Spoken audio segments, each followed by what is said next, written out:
All right, we are back, man. I know it has been a minute. I apologize. I have been all over the place, mostly work and traveling, and also producing for my homie, and also working on my own stuff. So it has been just a doozy to get back to YouTube, but I think I'm back. If you guys have not heard, me and my homie CHEEN just put out another new song called Do I Answer When You're Calling Me?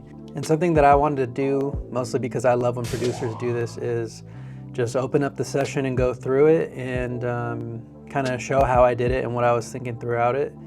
It's kind of my way of giving back. So like someone gave me game, I got to give the game back. So if this is helpful for anyone, even one person, then that's super dope. So I'll say this disclaimer really quick.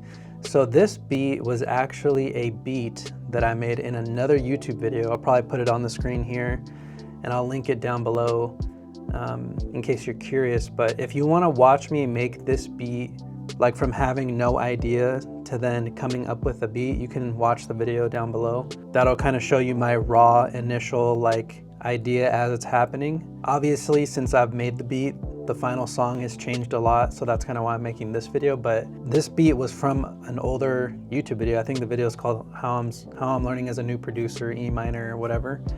So check that one out if you want to see it organically be made. But this video will just be about, you know, me opening the session. I'll show all the presets that I used and everything, and maybe solo everything so you can hear it all. So anyway, yeah, I think that's enough yapping. I'll probably put some timestamps as well in case you just get tired of me like talking. If you stick around, I appreciate you. Let's jump into the session. We in this bitch. So the whole song, pretty much, I had to rewatch the old YouTube video to kind of get some context, but the whole song revolves around this very simple chord progression.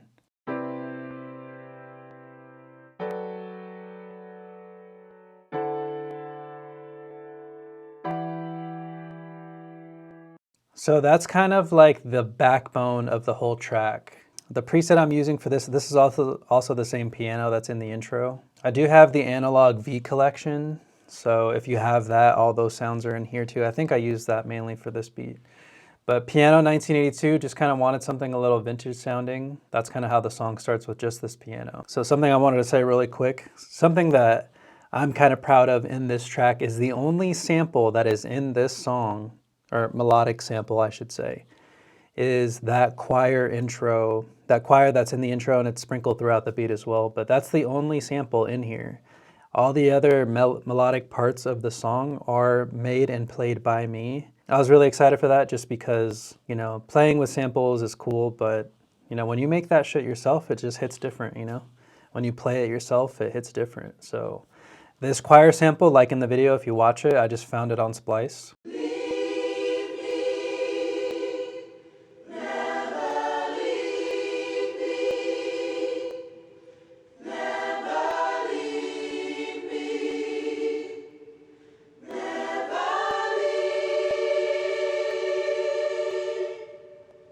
The reason I added that to the song, there's really no other reason other than I thought it sounded cool.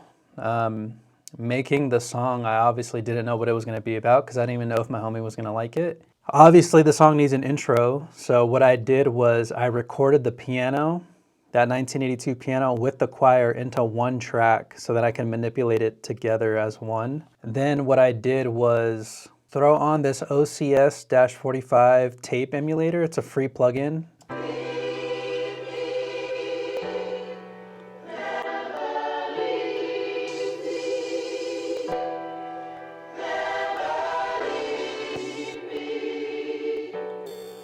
And the reason why I put it through this tape emulator is just so it kind of sounds like old and like kind of distorted. So that way when the beat drops, the beat feels like way more impactful. The second kind of backbone of the track after this is going to be this pad sound.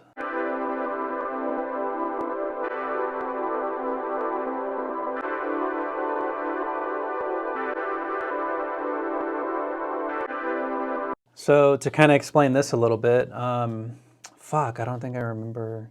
If you want to know what preset I use for this pad sound, look at the video. because I show it in there, but I don't remember, and I don't think I have the MIDI saved in here. But basically, these chords that this pad is playing are the same piano chords from earlier, like the original ones that I made.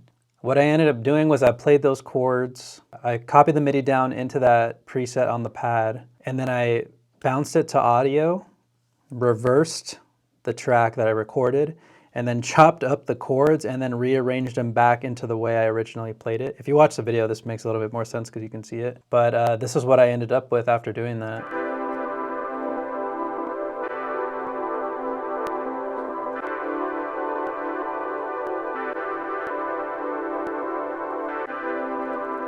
So that's kind of like the first part that makes up the verse. Along with that pad sound, what I did was I resampled the choir sample from Splice, and I just took one piece of it and looped it around.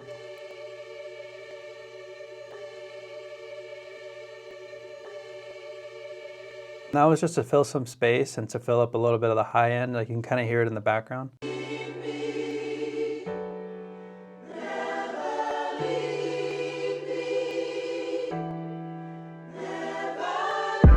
What can I do when you gone? I used to answer when you call, and now that that feeling dissolved, and now that that picture is gone. So maybe I'll mute the vocals for right now. I'll touch on vocals in a little bit, don't worry. So yeah, we have the pad sound, we have the choir sound, then we have this really thick bass.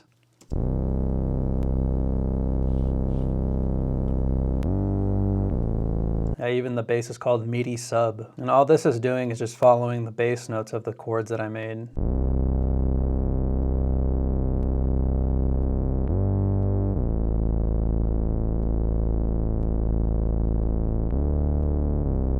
That's pretty much it as far as the melodic pieces go for the verse, so I'll let it drop again.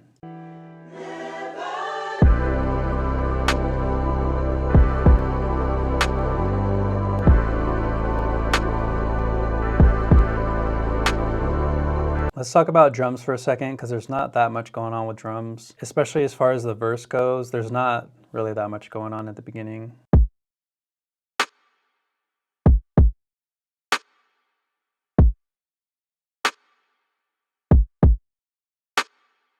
That's pretty much all that's happening in the beginning.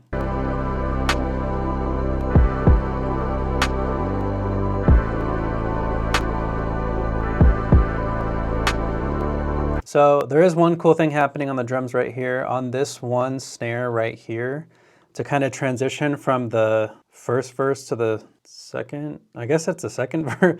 It's a first to second verse without a hook in between. The song is kind of structured really weird, and it's also very short, but to kind of transition to the next part, I threw an echo effect and I automated it here on this snare.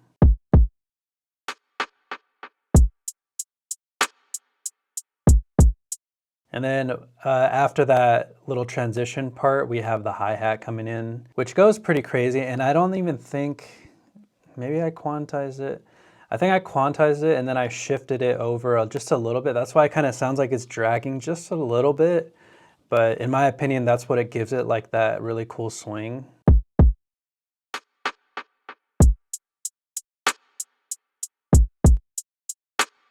Also change the velocities down here so you can kind of see like as a real drummer would do it. Got some triplets in there too. As the second verse goes on, I add these like tom sounds.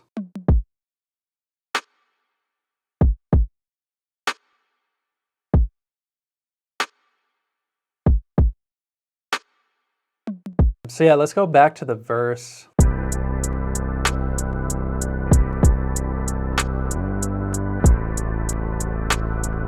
So in this part right here, we do still have the pad sound from earlier, but what I did was I automated it so the volume goes down, like how many dB? Like 5 dB, almost 6 dB, it goes down. And then I have this other lead come in. One of my main focuses in this song was I really was focused on like how the arrangement was, how it kind of flowed together. So I was trying really hard to like make each part its own independent piece, I guess. The way I wanted to do it with this part was transition with that snare echo. And then I wanted to have some pieces from the first verse kind of fall back or disappear completely, and then have a new lead or a new sound get introduced into this part. So this is actually probably like the last thing I added before the song dropped, like maybe a couple days before. I was like, man, it needs something. It needs like something to kind of make it stand out, or like to kind of differentiate this part. We have the original pad sound here. We still have the bass. Those two pieces are the same. The only thing is that this pad kind of goes down a little bit. But then you hear this in the background.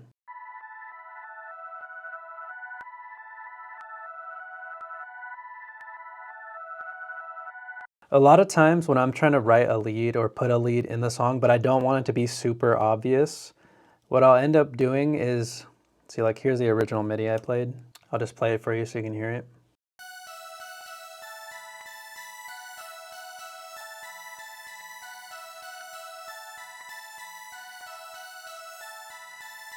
Super simple. I didn't even quantize it or anything, but what I ended up doing was I printed it to audio, then I reversed it, then I added a little auto filter to take out some high frequencies, and then this EQ to take out some of the lows. Then it kind of turned into this.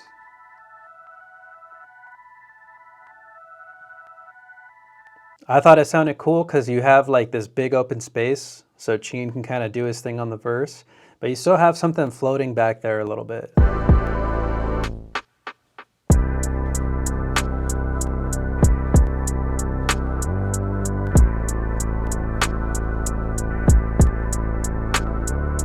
After that part, we have the pad sound going back up to its original volume.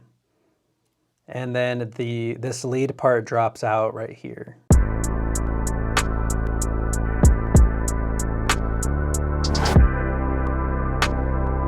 So that's the only thing that changes there. And then I kind of wanted to add a little lead on top to remind you of the hook a little bit. So that's what this is right here.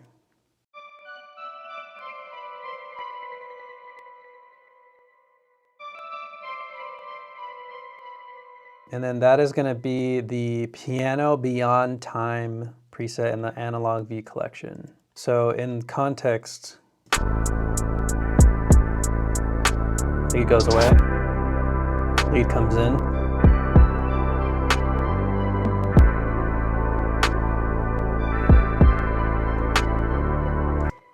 After that part, then the chorus from earlier comes back in.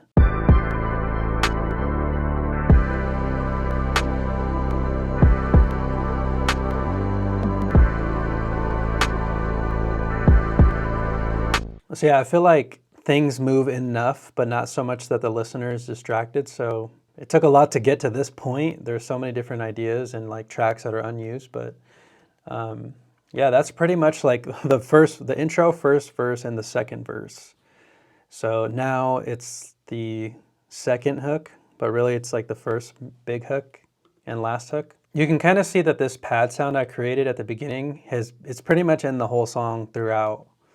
With the exception of it kind of dipping in volume for a little bit. The bass is also constant. There are only little pieces where it drops out. So yeah, I'll play this drop first.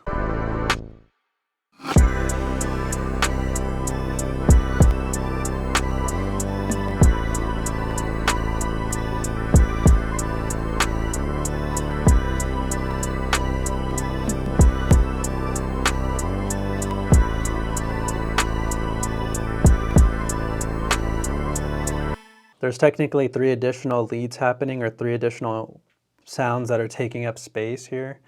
So this part like cracks me up, because when I was like trying to figure out what to put in this area, I was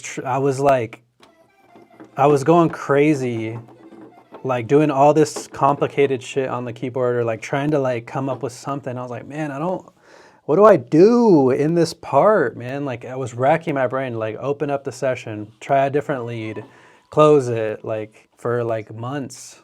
And it's so funny because like the very simple things are really what the song needs, and it's kind of hard to like remember that.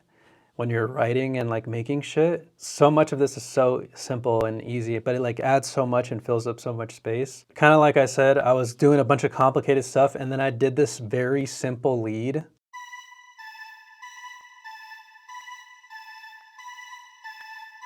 Like not even quantized or anything. You can see how off the grid it is. Octave vocal flute is the name of this lead. Then you have from the Prophet, let's see what it is. 42 Warlocks preset on this one right here. So this is kind of more of an arpeggiated like pattern.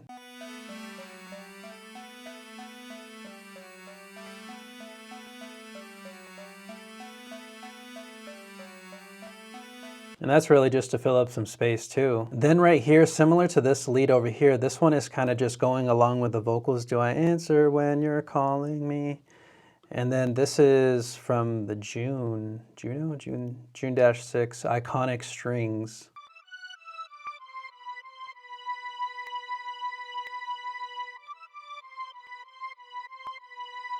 Dude, I was actually pretty proud of myself because when I was making this, I was like, dude, it would be so sick if I could have like a lead playing along with what he's singing. Like that would be so crazy.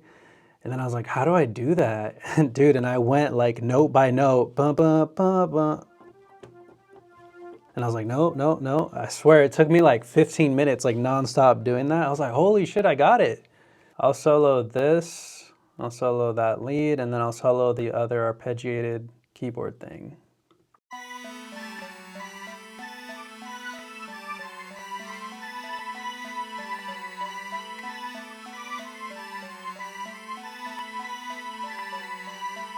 So those are kind of the additions to that final chorus, and then everything else together kind of sounds like, I don't think there's anything else on the drums. There is this like hit, this like impact hit. So then together,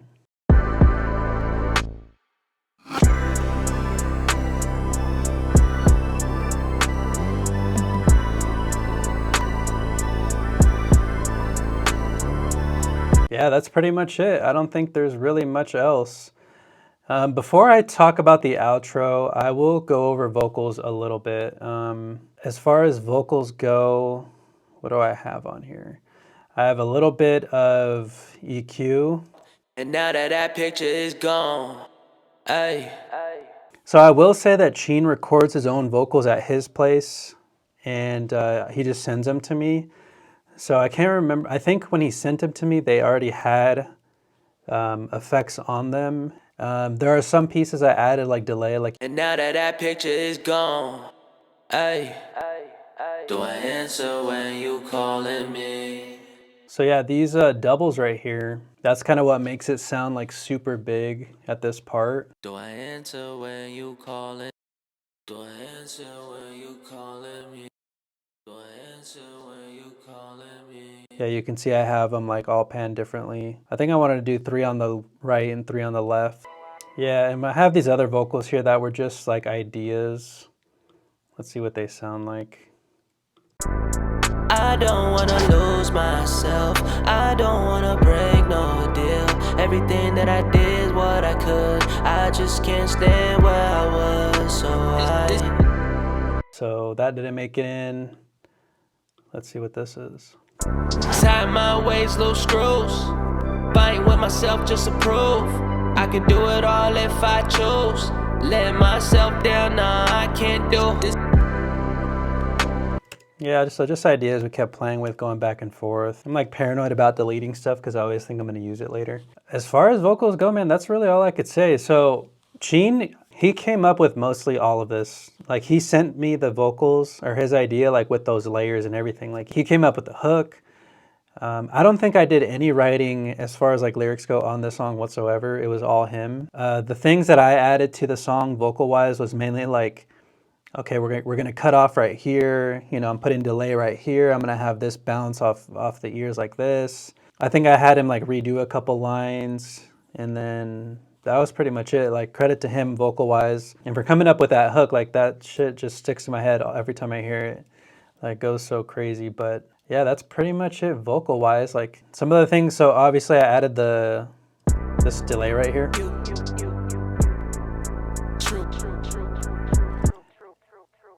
And you guys might be able to hear it when he says this, like this.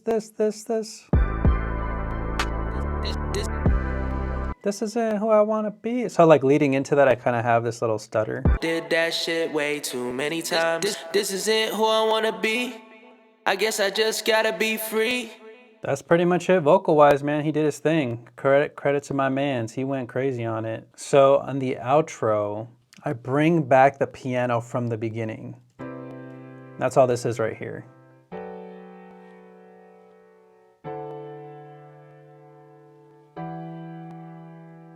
That's all that is. I also have, so this lead from earlier, I have that playing again, just an octave down.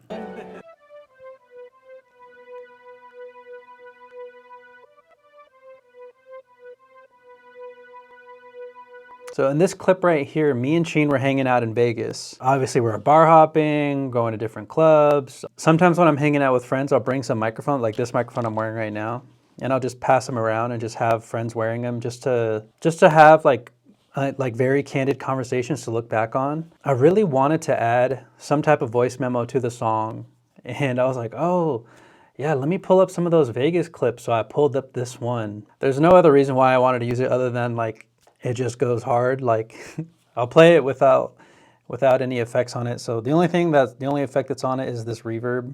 And then I have a delay at the end, but that's about it. People can't do what I do. If you ain't doing what I'm doing, you watching.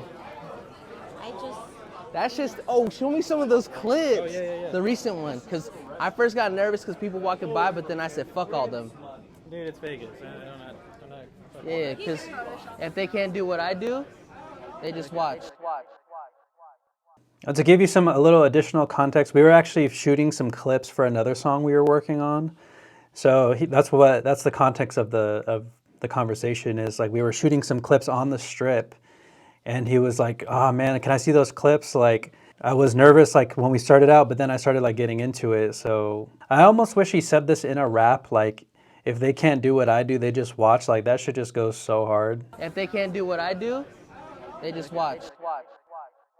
I mean, with the context of everything else, with the piano, this is what it is. People can't do what I do. If you ain't doing what I'm doing, you watching.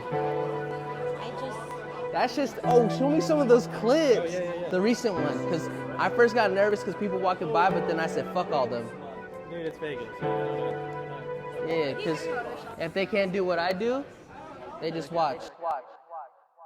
Dude, if you're not doing what I'm doing, you're watching. That goes so hard. And I just love the confidence that he says that with. And that's so true. Like, dude, people want to talk shit about what you're doing, like, but they're not doing shit. Like, they just watch. If they can't do what you do, they just watch. That shit goes so fucking hard. I still love that clip. Dude, I think that's it. That is Do I Answer When You Call Me. If you have any other questions about it, feel free to hit me up. You can hit me up on Discord, Instagram, all that shit. So if you don't like the song, tell me why you don't like it or what sucks about it or what I could have done better or anything. I don't care. If you like it, obviously let me know too, but I think that's gonna do it. I'll catch you guys in the next one. Peace.